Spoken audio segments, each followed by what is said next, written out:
Welcome, everyone. Hi, I'm Keith Vitali, and welcome to Psychic Podcast. And in this episode, I'm so excited to be interviewing one of my best friends on this planet, a true martial arts legend, Mike Genova. Before I bring him on, let me tell you a little bit about him. I might even have to refer down to my notes because it's extensive. It's so incredible. Mike was one of my, not only was my training partner, but he was my traveling companion when we competed across the country as well. So I just really treasured that time in our lives that I had a best friend and we could travel and train. So that was wonderful. He's now a happily married husband to his beautiful wife, Shelley. He's got two wonderful kids, which I love and adore. Um, One of the reasons Mike is considered a legend, because get this, he's perfected the holy trifecta in martial arts. And let me tell you what that means. He's a former top 10 nationally rated fighter. He was rated on the top 10 by all the karate magazines out of thousands and thousands of fighters as one of the best fighters of all time. So that's that. Secondly, he's almost world renowned. I mean, so acclaimed as a martial arts instructor on the mat. And then thirdly, this man, as an owner and operator of the Genova Family Karate School, which is one of the most successful karate schools in all of South Carolina. He's won every award, every distinguished award that the state of South Carolina can present him. So I just can't even believe it. He's been inducted in so many Hall of Fames, and that's wonderful. But the one we're most proud of is the one that's called the South Carolina Karate Hall of Fame. And Mike is the current president of that Hall of Fame. He's received the key to Columbia from the mayor of Columbia, for what he's done within the community. He's received, I can't tell you how many proclamations from different counties like Kershaw County and other counties for what he's accomplished. And then also he's received, we as the South Carolina Hall of Fame, he organized it. We received the Senate proclamation at the State House. All the members went there with their wives for the South Carolina Hall of Fame. That's phenomenal. He's received, like we mentioned before, the Ironman Award. It's an environmental award, and it's presented to him by our good friend and fellow South Carolina Hall of Fame member Tom Mulligan. And but here's where he separates himself from the rest of us mortal guys. He's won the two most distinguished honors awards given by the state of South Carolina. One of them is called the Order of Silver Crescent. It's presented to him by the former governor, Nikki Haley.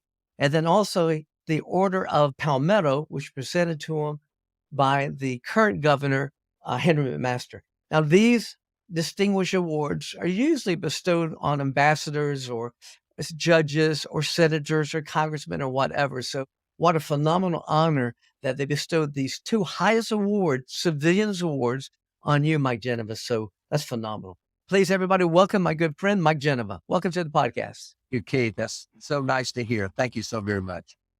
I can't believe I had to read all of that off. There's just so much. And it's wonderful. It's a great legacy who you are as a person, who you were as, like you said, when you were a former fighter, but who you are now as a person like that. First of all, let me comment about your logo behind you. That's beautiful. That's your school logo, right? Right. This was invented, produced by my good friend Rich Ferrara, the GFK Genova Family Karate, and we have it on our shirts. We have it on our wall. We have a big, beautiful sign up in our school, and Rich is that's what he's from New York originally, moved to Columbia, South Carolina. His son Andrew is one of my black belts, and during COVID, when everyone had a lot of time on their hands, Rich came up with this logo for us, and I'm just humbled by it. I mean, and it's everywhere. Everyone knows our GFK now. It's wonderful. Right. And Andrew's one of your top students who just competed in the WACO games, international games in Italy. How many countries were represented there? I think there were 60 different countries had fighters there.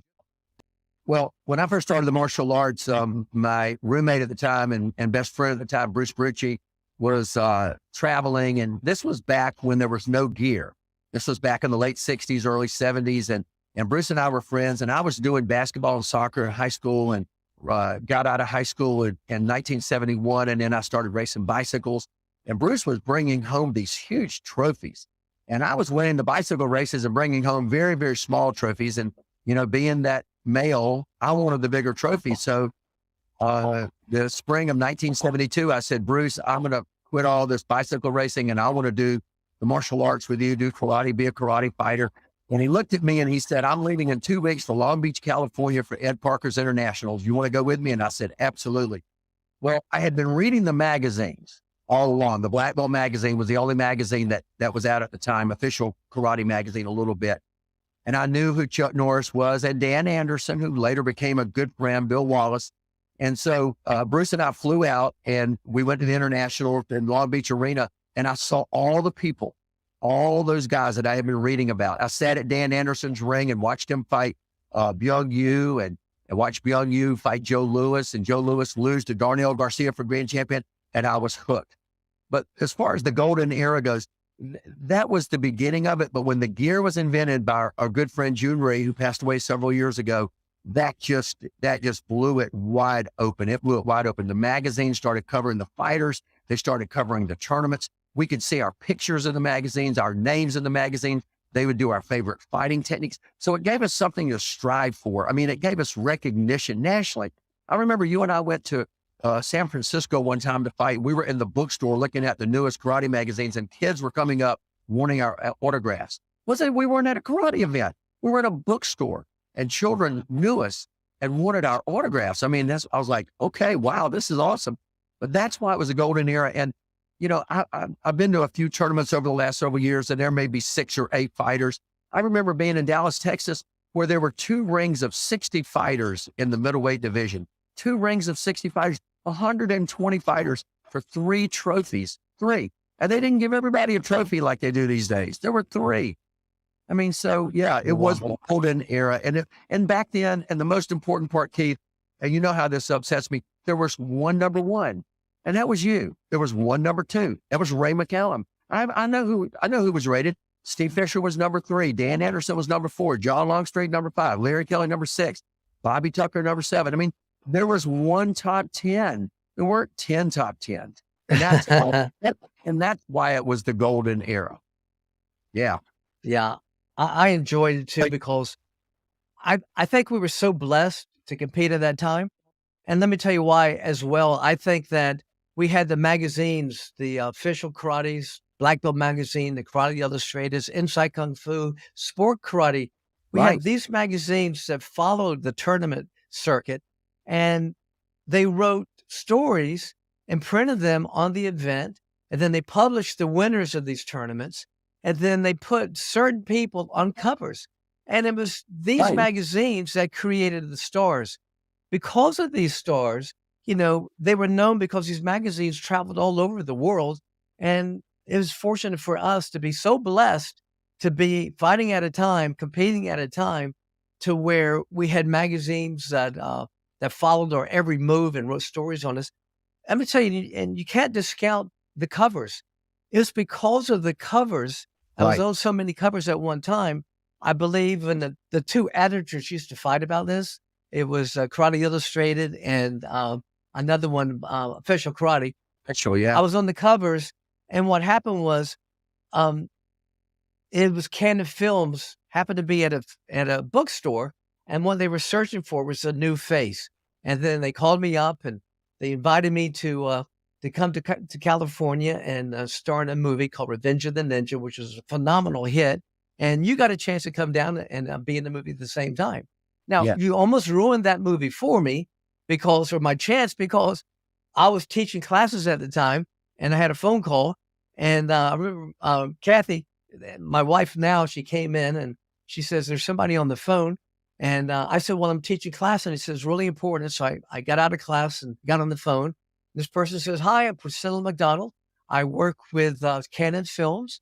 We'd like to offer you a movie called Revenge of the Ninja, and to be the star in the movie with Sho Kosugi. And I remember smiling, and I said, well, great. I said, tell Mike Genova to kiss my ass, and I hung up the phone. So I go back, because Mike was always doing, you always pulled the stunts like this. You always did. So I went back out to the mat, and then a few minutes later, Kathy comes back out, and she says, no, you need to come now. So I get out of class again. I go pick up the phone, and I said, yes, may I help you? And she says, Priscilla goes, I don't know who this Mike Genova is, but you're getting ready to lose a movie deal in California. And I went, oh my God. So anyway, I It was because of the covers. And I asked him, I said, how'd you choose me from tournaments? He said, no, we were looking for a fresh face, just looking for somebody new. They're always looking for the next star in Hollywood. So just being on those covers. So how blessed were we to have stories written about us, have these magazines follow us on this tournament circuit, put us on covers, and then create the stars that, even today, a lot of people know who we are because of these magazine covers. Yeah. And We have students between us. right. And South Carolina had 3 fighters with covers: Bobby Tucker, Keith Vitali, and Mike Genova. They were the only 3 to ever get a cover. Yeah. Name some students of ours who have never had an article, who've never had a cover, who've never had the exposure, but yet have won it probably more than we ever will win. And these are phenomenal students of ours. Name some. Yeah. Yeah, and the magazines did that, and that's why it was the golden era, because we were able to do that. And we probably, and we didn't do it purposely, but we were dominating that. So some of our students who were winning a lot of things, like my brother Tommy, your brother Steve, John Orrick, Michael Goldman, Kitty Wilkes, all those guys were winning stuff, and they probably didn't get articles because of us. Richard Jackson, yeah, right. And think about, we had Jerry Prince, Marty Knight. How many tournaments has Marty Knight won? Tony Young.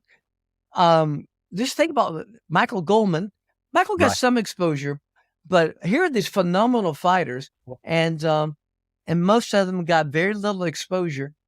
Something, and I always felt kind of bad about this because we got so much exposure, and yet here's the new generation of the fighters, and they should be getting higher acclaim. They should be getting more famous than we were, and yet they go all over the world fighting, winning tournaments, and yet there's no magazine printing the articles anymore.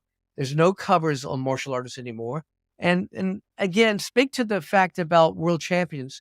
Why is that? Again, you're the historian. Share with the audience why the magazines quit doing that. What about the world champions in every tournament?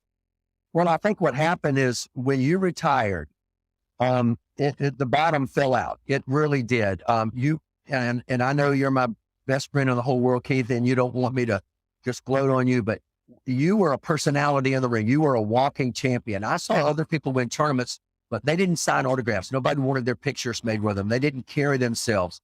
I mean, you did that. You were the face of tournament martial arts from the early 70s all the way through the mid 80s. I mean, you fought at Madison Square Garden where Rocky Marciano and Cassius Clay fought. I mean, think about that. I mean, other martial artists weren't invited to do that. So when you retired, I think for a few years, Ray McCallum and John Longstreet and Robert Harris, Jimmy Tabares and Al Francis, some great fighters, they were carrying the torch for a short while. But then so many tournaments popped open that called themselves national champions, world champions, super grand world champions. So we had so many champions that you could go into a tournament and they would introduce 30 world champions. But again, Bill Wallace is scratching his head going, do what? Jeff Smith's going, wait a minute.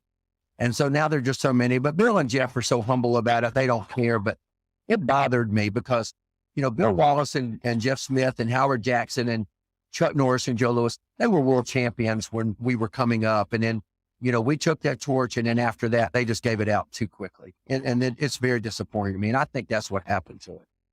Yeah. Well, we got a new star, on the horizon. His name is Jackson Rudolph, and he's not only a competitor, but he works for Black Belt Magazine, and he's starting a rating system again for the tournaments. And I'm hoping that it's going to be very successful. He's just such a bright star for the martial arts. So that's wonderful. Let's talk a little bit about your competitive days. When, you first started taking martial arts, who were some of your role models and people you worked with that really molded you? Well, I think it was the people around me in the school, which would have been Bruce Brucci and Pete Manchie and Andy Seltzer, Howard Vanderbeck, you. And then we had a tournament, and Duhan Kim came from Atlanta, and I remember him beating, everybody at the tournament.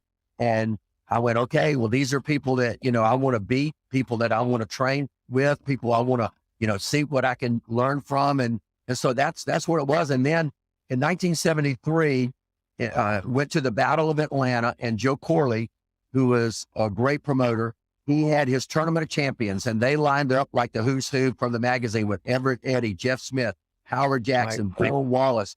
I mean, all the great fighters were there, all 16. I have a film of it. And Howard Jackson beat Jeff Smith in the finals, and every fight was close. Every fight was phenomenal. So we went back in 1974, and the same exact fighters were there, and they fought different people. And again, Howard Jackson beat Jeff Smith in the finals. And that was just it. I remember telling you at the time, and other people around me kind of snickered, but I said, Keith, that's going to be you and me on that floor.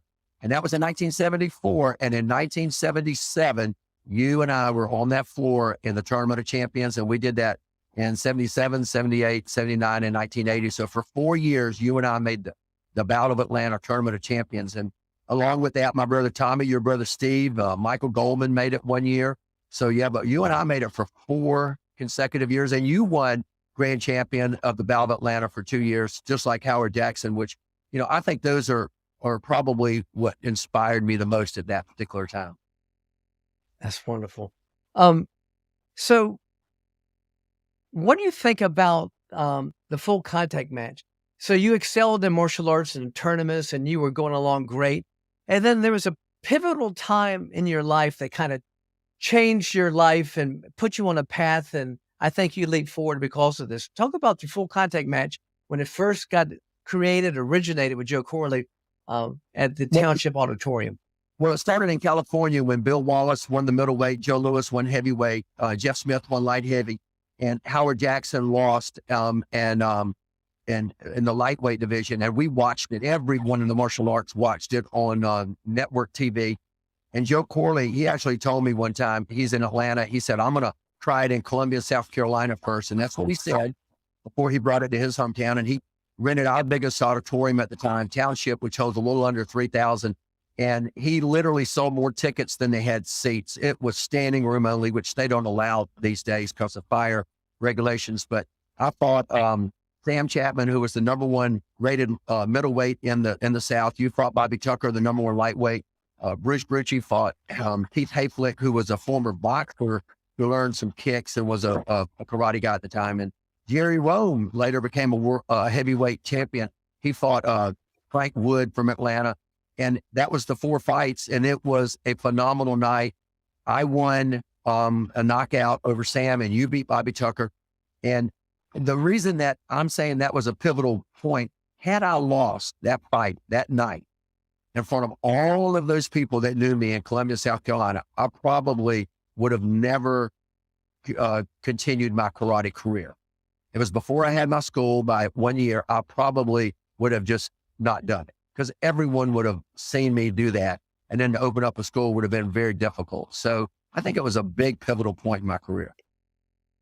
I agree. And the same for me too, because we both fought that night, like you said. And what I loved is I had my instructor, John Roper, was in my corner. He was in my dressing room, and then you too. And when I got to the ring, it was the first, I had never seen full contact before. I didn't see the first fights, and it was the first one on the East Coast. So I didn't know what full contact was about. And so here I'm stepping into the ring to fight Bobby Tucker, who's the fastest human being alive on this planet. Nobody's faster than Bobby Tucker, more talented than Bobby Tucker.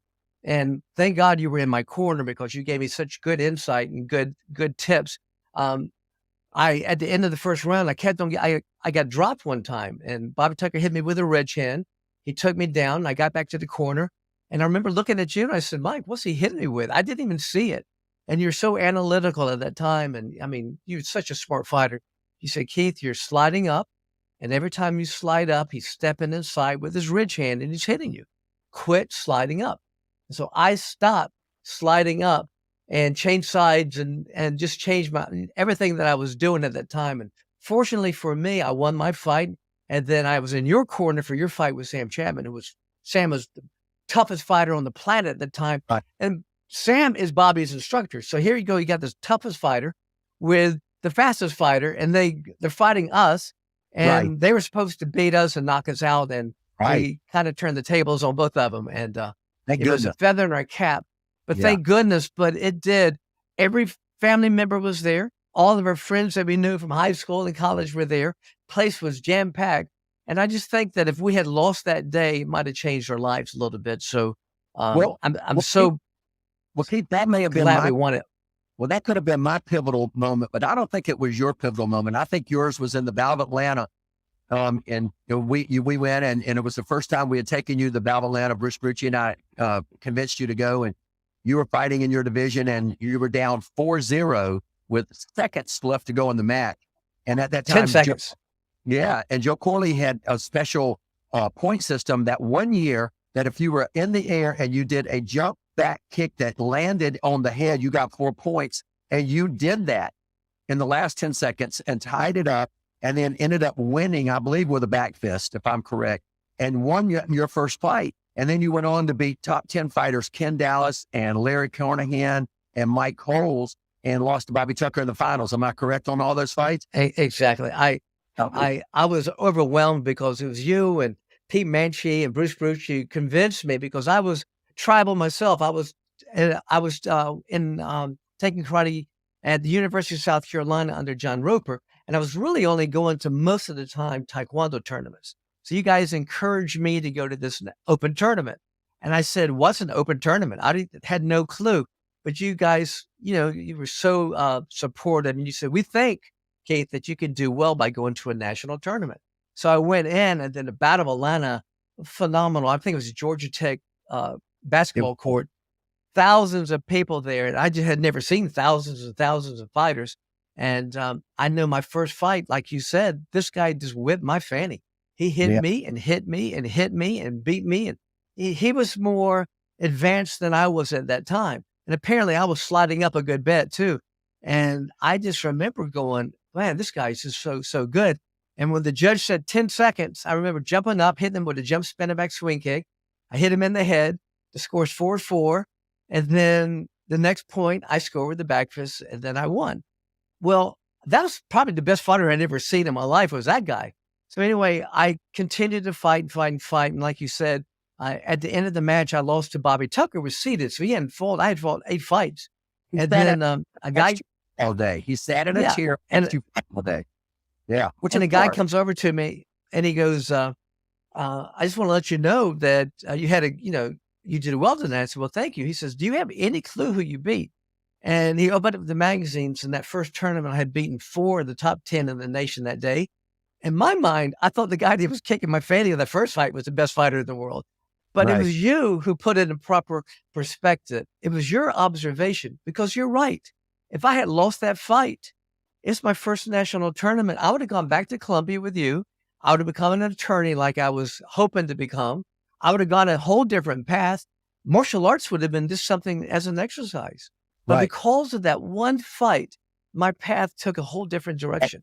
And it's just incredible. You never know. So Mike, no, you never. So share with the audience too, what style? I mean, you first started, you came with Mike, you were taught by Bruce Brucci, but what styles? There's so many styles in martial arts. What styles did you train under? Well, before the martial arts, coming from a large family like you have, I have 3 brothers, Joe, Frank, and Tommy, and we were always wrestling and fighting and stuff. I mean, not abusive fighting, but we were just brothers. And, Right. and then being in Columbia as a young person, and playing basketball, we get to some scrapes on the court and then going to the club. So I've been in some, fights before. And so when I started martial arts, it's an Ishiru style. The stance was very, very wide and the hands were down and there was no movement whatsoever. And I'm questioning it from the very first day. I mean, that's not how you fight.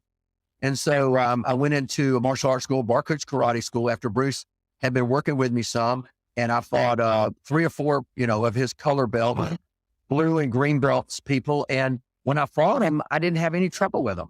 And then ended up fighting a guy named Jimmy Jones that day. He was a brown belt, good friend of mine now. And Jimmy just tore me up.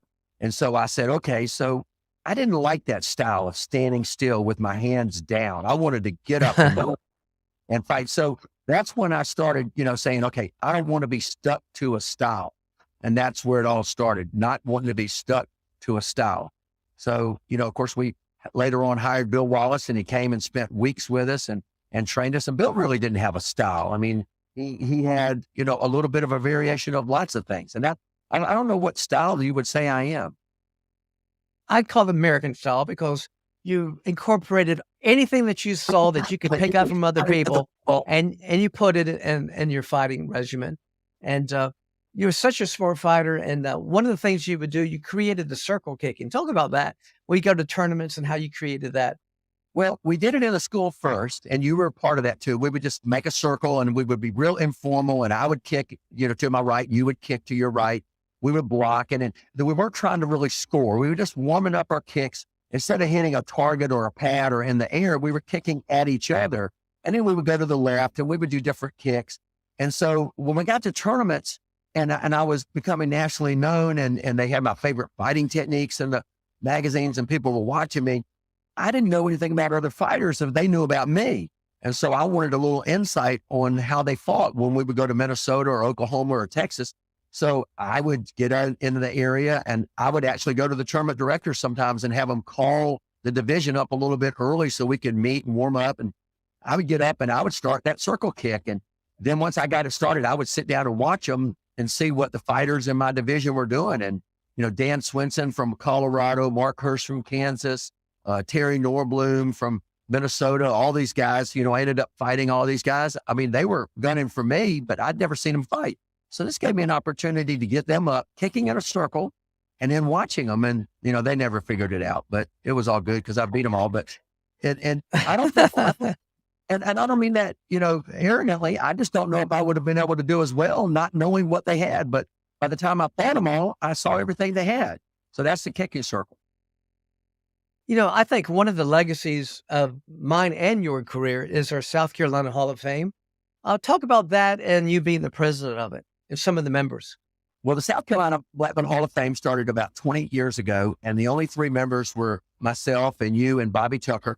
Well, we were the three, top 10 nationally rated fighters from Columbia during the Golden Era. Now, Andy Seltzer was top 10 rated before us, before the Golden Era. But since then, we were the three, and we all three had the covers. So, we felt like that was it. But then, we got together and we talked about it. We said, well, there's a lot of people who do other things other than just win trophies. And so the criteria was set. Then the governor's office accepted us and recognized us as a legitimate Hall of Fame. And that is the big thing, being recognized by your state as a legitimate Hall of Fame by the governor's office. And so we opened it up. We had a big event in Myrtle Beach, South Carolina, where we inducted, 16 members total at the time, with Bruce Brucci and Dewey Herwood and Michael Goldman. And then later on, we inducted Chuck Elias, who's a Chuck Norris black belt, and Tom Mullican and Shelley Walrath, and who now lives in Virginia, and Tony Young, who lives in Atlanta. There's some great, great members. Jerry Rome, a former world heavyweight champion. We have 17 members. But what makes the South Carolina Black Belt Hall of Fame special is that we have 17 members, and there's only 17. And it's a very, very tough organization to be inducted into. We have lots and lots of people who we look at, and we're very, very picky who gets in. Not everybody gets in. And that's the beauty of it. And what I tell people is this: look at the NFL, the National Football League. There's less than 300 members in the Hall of Fame, and the NFL is 100 years old. You don't get in the NFL just because you played football for 3 years.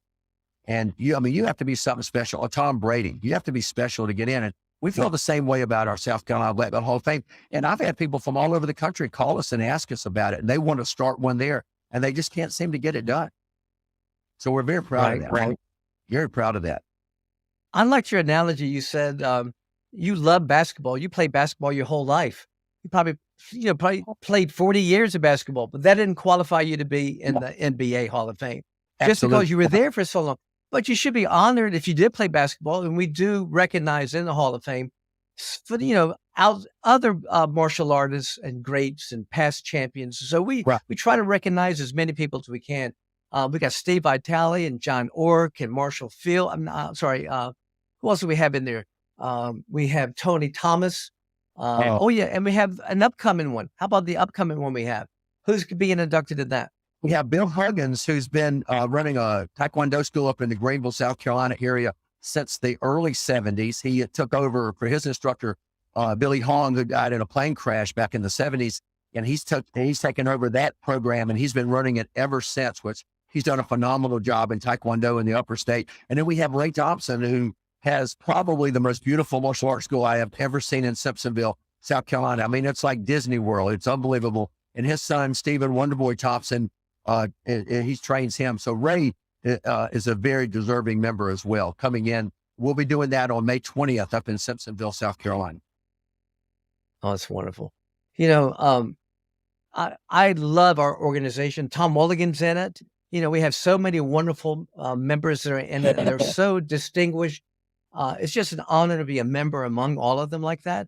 So, and we try to help out in the community as well. Like you were talking about the trash pickups and working with Tom Mulligan with the seeds, planting 3 million seeds. And so I just love the direction of it. I think you've done a phenomenal job as president. I hope you stay president forever. And one thing we're working on, I know you're working on this, is to get our plaques and photos and just into the State House itself. So or the museum, which would be just a great honor for all of us. So thank you for all of that.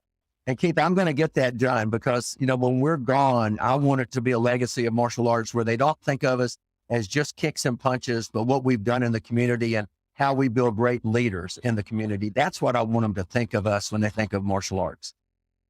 That's wonderful. You know, you and I, if we had to say who were our greatest rivals, we had rivals all over the country, but Texas, that was the key state because they were different than all the other states. They were vicious, mean, hard hitting, and very few competitors offered to go there because the rules were so outlandish. I mean, you could knock people out, but we would go there and we did well. And I think feather in our cap, and one thing I'm so happy about is that we were honored by Rudy Smedley and the people from Texas, and they gave us our honorary Texas black belts. I know Bruce Brocci is in heaven every day. He walks around and he has it. I noticed the other day he's with the lieutenant governor. Now, Bruce Brocci is phenomenal. He worked with all of us, and he's the foundation of South Carolina along with Pete Manchie. But he's having a photo taken at the State House with the lieutenant governor of South Carolina. He's standing there. He gets the other two to pose in karate stances, and he's wearing his black belt from Texas, you know, draped over his shoulder so he can highlight Texas. That's how proud he is of that. And we're all proud. And want to thank Rudy and the whole organization. I didn't see it, but I'm not surprised. No, not surprised. I met Bruce Brocci, and I'm so happy because that's his lineage as well, you know, so I'm so wonderful. And talk a little bit about, get this, you just got promoted, and we did, the group that got promoted to 10th degree by the highest ranking black belt in the country right now, Grandmaster Alan Steen. Talk about that. Well, Alan Steen is a black belt under June Rhee, who, you know, just passed away a few years ago, and he's been in Texas, and he has made this huge organization that started in Dallas, Texas, and has gone all over the country. He's, you know, Mid-America schools in Minnesota and all the way up in Washington, D.C. with Jeff Smith. And the board of directors that promoted Bruce Brocci, Troy Dorsey, Linda Denley, who's the greatest female karate fighter of all time, yourself and me, we all got our 10th degrees together. Dan Anderson, Ray McCallum, all the greats were in Texas. We were there for a week right before COVID. We got to visit all of the top schools in the Dallas-Fort Worth area. Judge Roy Kerman, such an honor. Every one of those black belts had been a black belt for over 50 years. Skipper Mullins, who just passed away, Ed Daniel. I mean, all great martial artists. And they promoted us to 10th degree, which is such an incredible, humbling honor. It really is. It's one of the highlights of my whole career. And it's another reason why we started rewarding our own students. Before we did, let me call out some other names that were there, because what we're finding out now is that so many of these legends and greats are passing away. Right. And it's a shame. And that's why I'm so happy to have you on the show to share your knowledge with so many of the newer generations. But we had Pat Burleson, who's passed away. Bill Wallace was there, Roy Kerman, Ray McCallum, Skipper Mullins, Bob Watson, Bob Wall, Ed Daniels, Jim Harrison, he's passed away, Keith Yates, so many more. Just, it's a who's who list to have them on that board. It's the greatest board in my lifetime, only because 3 or 4 have passed away and they'll never get another board like that ever again. And then because of that, we said, you know something? Let's go ahead and pay homage to our own students and people. And I started with University of South Carolina and my people, and I started giving out degrees and honor them for their service and loyalty to the martial arts. And then we all met at your karate school, and we had a phenomenal gathering. Talk about that. Well, we call it the gathering, and we stopped it a couple of years because of COVID. We had it last May. We had 200 former black belts that came, and we gave out 25, we awarded 25 people their 5th degree black belts that had started in the early 70s and had been here all through it in the martial arts. And really, if it weren't for those people in the beginning with us, we wouldn't have gotten to the point we had. Those were our training partners that, Felix Snoddy and Tony Bell, they traveled with us, they fought with us. They didn't achieve what we'd achieved, but we couldn't have achieved without them. And it was just wonderful to be able to award them. And Bruce Brucci and yourself and I are on the Hyde board. And Tony Thomas got his 8th degree black belt, which he deserved. Bruce Hancock is one of our black belts. He got his 8th degree, and he's been the head of the South Carolina Law Enforcement Academy, which qualifies every law officer in the whole state of South Carolina. They cannot wear a badge without going through his program. And he's one of our black belts. So that's a pretty good honor for him to receive his 8th degree from us. But it was just great. We have Gary Scholl, who's one of our good friends, and Gary's been practicing the martial arts since 1970. And all these guys, receiving their black belts from us, it was a great honor for them and a great honor for us to do that with the High Dan. It's so great to be passing on and rewarding others. You and I, we're very fortunate. We competed during the magazine era, so we got our covers. You've been on covers.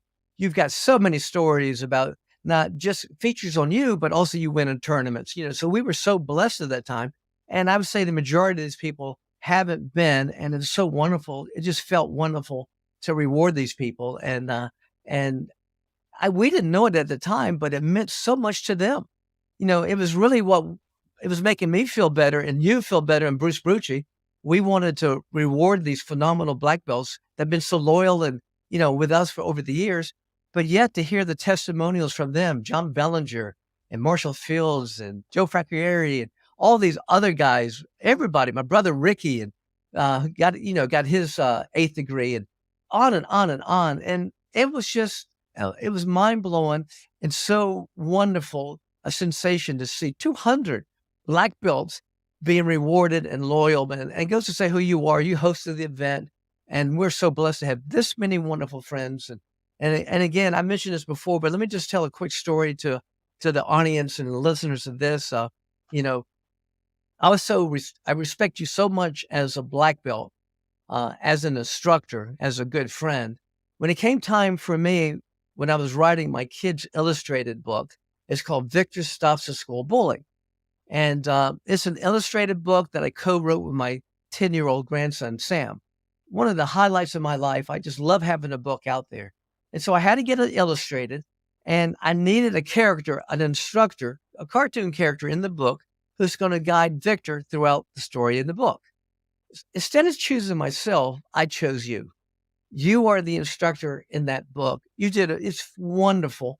I've got such great feedback, and the books are in all over Amazon and schools, etc.